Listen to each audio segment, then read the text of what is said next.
Welcome to Purple Easel Spotlight, where we put the spotlight on artists and creatives. My name's Latoya. And I'm Megan. And we're both art instructors here at California's largest paint sim studio, Purple Easel.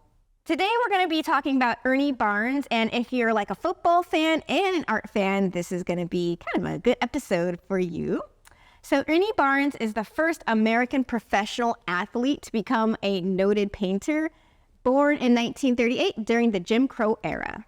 So he was a self-proclaimed chubby kid and unathletic and got bullied a lot. And so he sought refuge in his sketchbook, as one does. Yes. Oftentimes. And anytime you're getting bullied, or just if you want to dissociate from the real life world. So one day he was on his high school campus and he came across his weightlifting coach. And his weightlifting coach is Tommy Tucker. And Tommy Tucker's like, hey, kid, let me see your sketches. So he shows him his sketches and he's like, so what do you want to do with your life? What are your aspirations? What are your goals? And he talked about, Tommy, about his own experience with weightlifting and how that had given him a lot of self-motivation, determination, and like goals that he can look forward to. So just from this interaction that Ernie had with Tommy would begin Barnes' discipline and dedication that would permeate throughout his whole life. It's crazy how just one conversation can completely derail you or put you on a path that you otherwise would never even have thought of. Yep. We'll talk about that also a little bit later. Oh. So in his senior year, Barnes became the captain of the football team and state champion in the shot put. Just from like, he's like, you know what? I feel like if the Pokemon theme... that was my motivation song. So that, really shot him in a different direction. So in 1956, he graduated from Hillside High School with 26 athletic scholarships. Whoa. Yes. And keep in mind, this was all in the segregated South. So when he gets to college, it's desegregated. And this is the first time he's going to a school that is desegregated. Wow. And he had a college art class field trip. And on that field trip, Barnes inquired to the instructor, like, hey, where are any Black artists? Where can I find art from, any Black people?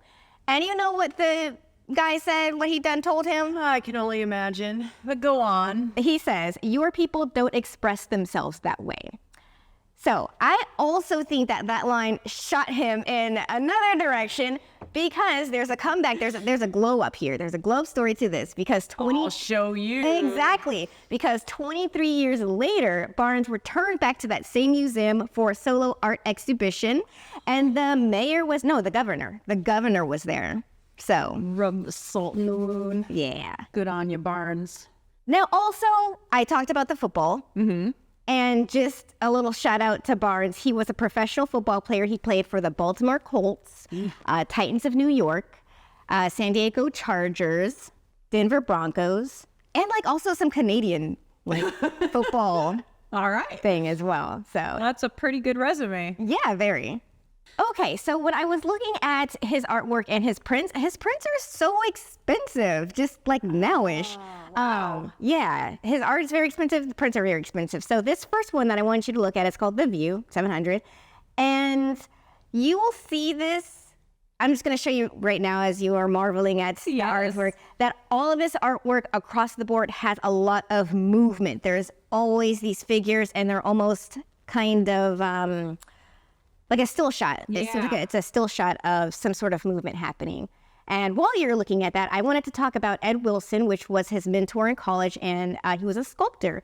And he told Barnes to pay attention to what your body does, the movement that the body does. Mm-hmm. And so Barnes says, within that elongation, there's a feeling, there's an attitude and expression. I hate to think that had I not played sports, what my art would look like. Oh, interesting. Mm-hmm. You really don't hear about athletes into art. Mm-hmm.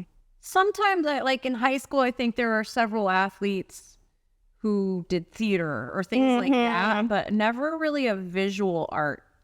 And that's such an interesting take that you don't really consider. So I think that's an awesome niche that he kind of found for himself. I 1000% agree. You could totally see it here. Yes. look at these muscles. Oh my gosh, this dude looks exhausted, first of all. He done fought the fight. Yes. It's like kind of crossing the finish line. Yeah. He's exhausted. So he did do also a lot of sports related art in that nature. But yeah, I like to see all the muscles. I'm not like a big muscle. I can't tell you what the muscles are, but I feel like he would be able to tell you. Yeah, well, I'm sure, probably. Yes. And then this next one is the drum major. Let's go to the next picture. Again, movement. I do like the color choices, and a lot of his artwork, I do like to see the color choices that he has. But again, it's that movement. There's always like this kind of bent overness to all of his figures. So I noticed in the first one with the women, and the same as here, how long are those fingers? Yes. So that's one thing I really like also. It is everything's elongated. If you look at any of his pieces, like there's the hands, they're unproportioned in certain, pieces. But I kind of like that. Like they're really super long makes them and stand out. They become a focal point as opposed to just kind of fading in the background. And I think the placement of the hands is very interesting too. You have one here that's holding the baton, and that's very central, especially because he's a man of color, and so it's a darker point surrounded by a lot of whites and yellows and grays. And then the other one is just kind of flippant, like I really like it. And it creates like a strong diagonal that crosses with the diagonal of his legs and the diagonal of the baton. Like there's just so much happening. Yeah, I know. I really like that one too for that same reason. I love the composition. That's so cool. And from the pocket, also just another football one. But again, you see these elongated fingers, like the hands. Just there's so much movement in all of his pieces. It looks like it's just a capture. It's a snapshot of something happening right then and there. You know what this makes me think of? Like the old classic paintings of war. Yeah. They are literally going to war on the field. And even the way the helmets are done, it gives it a very battle-like feel. Yeah. Okay, so I don't have it here, but there is a piece where I think they're football. The strangest thing is I looked at it and I'm like, I think these are football players. But everybody's wearing red and it looked very like Titanish. It looked like a war kind of scene. Oh, that's crazy. Yeah. I wonder if he was into history or anything, or just kind of showing the battle that takes place. That's cool. In 1970, he moved to Los Angeles to a Jewish community, and he got to thinking about his own community. So the Jewish community had been documented, but the Black community had not been documented. And also what was popular around that time were phrases like Black is beautiful, and I'm Black and I'm proud. And he wanted to analyze that. He's like, proud of what? What it is to be Black in America. And so this led to a series of paintings that became The Beauty of the Ghetto. The Beauty of the Ghetto exhibition had 35 paintings that toured major American cities. From 1972 to 1979, hosted by dignitaries, professional athletes, and celebrities. And these are pretty much only the pictures I could find off the internet, and I kind of put them all together. There was one that I meant to put on here, and it's of like these kids jumping off of a spring mattress, which I think are like pretty fun times. But this very much reminds me of my mother's time because she was born in 1943 in Arkansas. And just looking at these just make me think about the time she grew up in. So yes, he also wanted to say that this is not a plea to people to continue living in the ghetto, but for those who feel trapped, it is a challenge of how beautiful life can be. So it's much more of like a simpler time, a harsher time. And again, this kind of reminds me a little bit of my mother because her stories are wild, but in a way, it's crazy to see how she's on TikTok now and she's got all the cool things, but she came from such a like time where she barely had anything. Like bread was a nickel, and like your electric bill was like, I don't know, $1 or something another. So yeah, I just also wanted to look at these images. They're all very subdued. Yes. The color palettes are pretty muted, and I suppose that's kind of a reflection of the general feel of being in the ghetto. I can't imagine it was necessarily the happiest in like relative terms, but you find the little moments and like all the girls gossiping and I love the attitude. She's like, not today. Yeah, that existed. So cute. Just everyday moments. That's great. This is the reason why I wanted to do this episode, is because of this picture. This is the Sugar Shack. And if you look up on the top, it says the Sugar Shack. So this is the Sugar Shack. This is super duper popular. It's worth like $15.2 million. Ooh. And if you go on Amazon and you just want a print of this, it's $350. Just for print? On Amazon. I was like, on Amazon. The bargain basement of the internet? Yes. I was like, $300? Yes. Wow. And the reason why this is so popular is, first, let's analyze this real quick, because again, lots of movement, lots of people having a good long limbs, people having a good old time. I can just feel the sweat. They're dancing, having a good time. And this is something I looked at for such a long time when I was a child, because this cover is Marvin Gaye's I Want You the Right Way. But it's Marvin Gaye's I Want You album. And my mother has this album, and I wanted to bring it in today, but I couldn't find it, somewhere buried in the closet. But as a kid, I would look at this and I'm like, wow. And it's just fun because your eye just goes to all these different points, boom, boom, boom. There's so much activity happening. You see what clothes they're wearing, what they're doing, what their hands are doing. You can see all the I try to blow up the font in the top, the Sugar Shack, and there's a chicken meal and go to so-and-so's, diner or whatever. But also it's very popular because there was a show in the 1970s called Good Times. And in Good Times, at the end of the theme song, ain't we lucky we got 'em, good times. And they would show Barnes's pieces at the end. But also J.J. Walker, he was a very popular character in Good Times. He'd be like, Dynamite. That guy, he was an artist in the show, and his art was actually Barnes's art. Oh, that's so cool. So he showcased a lot of his art in the show Good Times. But one thing that I want to say about that is, where Barnes grew up, he's like, oh, your people don't showcase themselves through art. I'm a child watching Good Times, and I'm seeing JJ producing art. He's got his little canvas, he's got his little easel, and Kid Me didn't have to fight for it. Yeah. I just was like, okay, there it is. There it is. There is a black artist, everyday kind of situation. So I just kind of wanted to give an appreciation to that for myself. And it's, again, something I used to look at when I was a kid, 4 hours. Yeah, I don't know. It was there. I understand why. There is so much happening in here.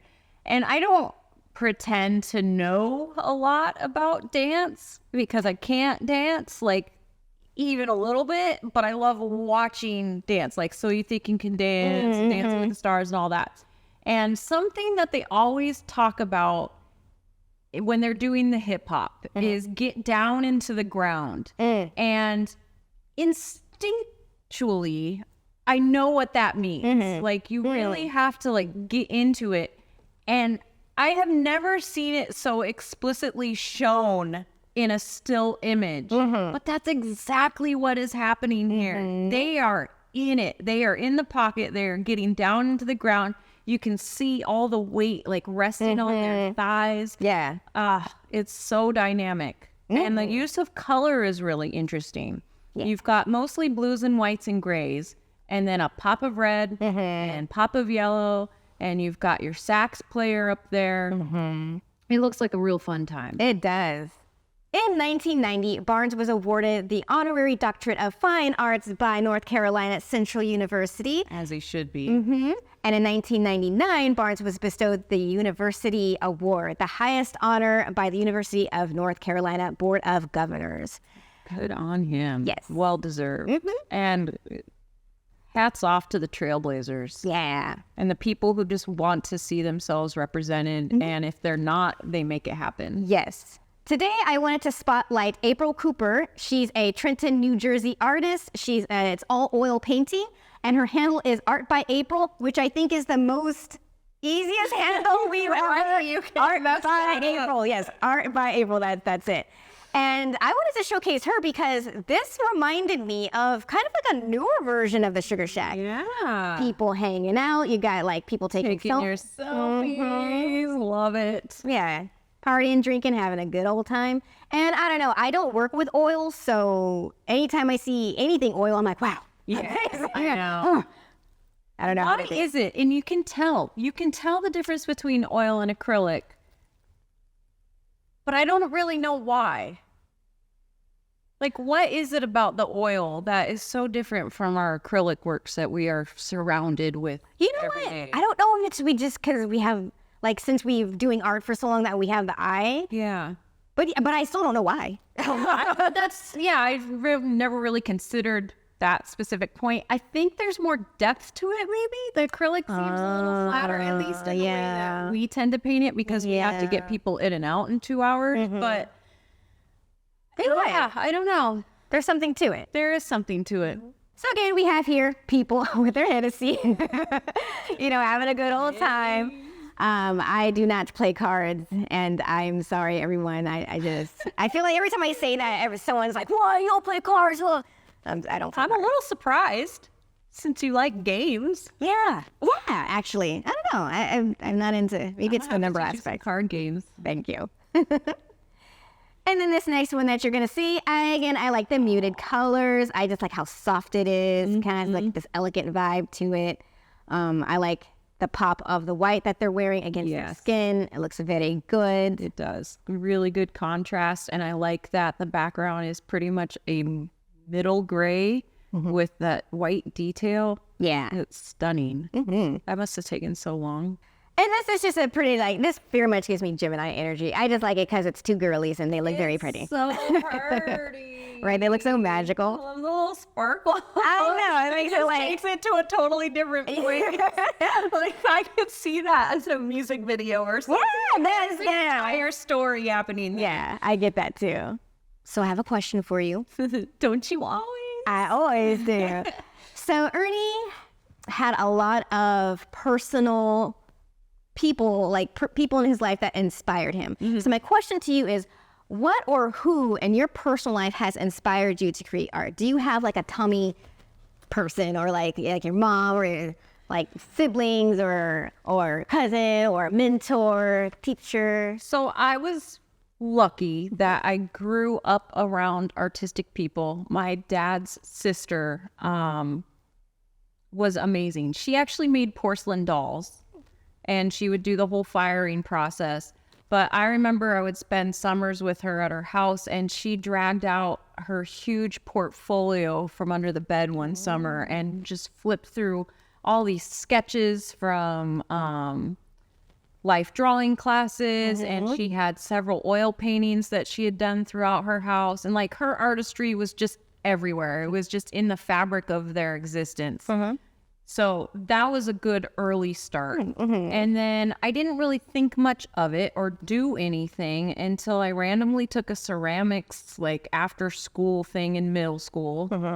And then I was like, this was really fun. So I signed up for a bunch of art classes for my electives when it came to high school. And I tell you, my art teachers made all the difference in the world. Shout out to Miss Lurch. Yes, that was actually her name. I know. I was like, oh. I called her Miss Lurchness. But she was always so supportive and gave me the right kind of feedback. Not the, oh, that's really good. She would tell me why it was good or how it could be better. And it gave me the opportunity to grow and encouraged me to join National Art Honor Society and oh, are you going to sign up for ceramics? Oh, are you going to go do jewelry? Are you going to come do sculpture? All these things.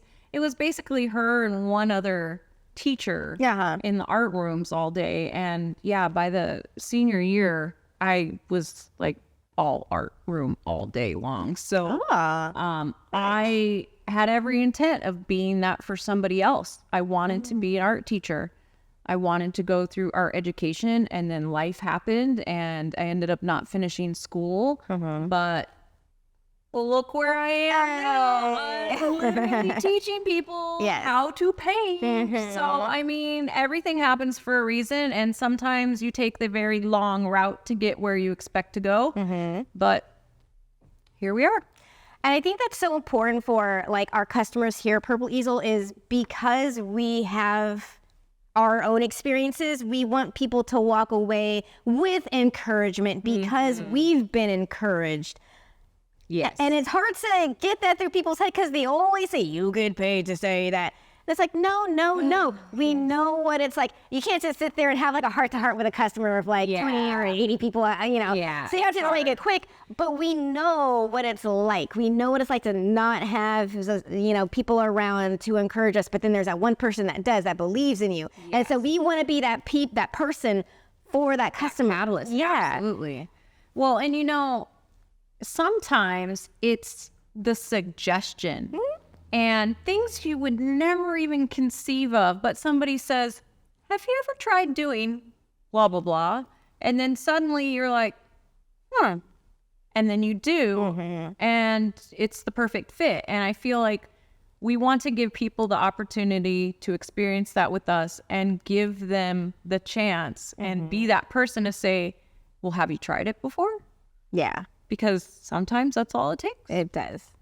So I am so interested into knowing who has inspired you to do what. Please comment below. I plead with you. I want to know. We both want to know. We do. We really do. Yes, because it's so important to have that inspiration in the world and to be inspired by each other. Absolutely. And if somebody's inspired you, there's a very good chance they'll inspire somebody else. And we'd love the opportunity to throw the spotlight on them. From all of us here at Purple Easel, thank you so much for tuning in. Make sure to check out the work of today's artists, Ernie Barnes and April Cooper, in the links below. Join us at purpleeaselplus.com to paint with the world's largest paint and sip studio online. And if you're in Southern California, come by the studio and hang out with us for a while. In the meantime, create more and create often. Bye. Megan, hand me that wrapping paper, because it's a wrap. Oh, boy. That's it. That's the blooper. I don't know. I just wanted to say that.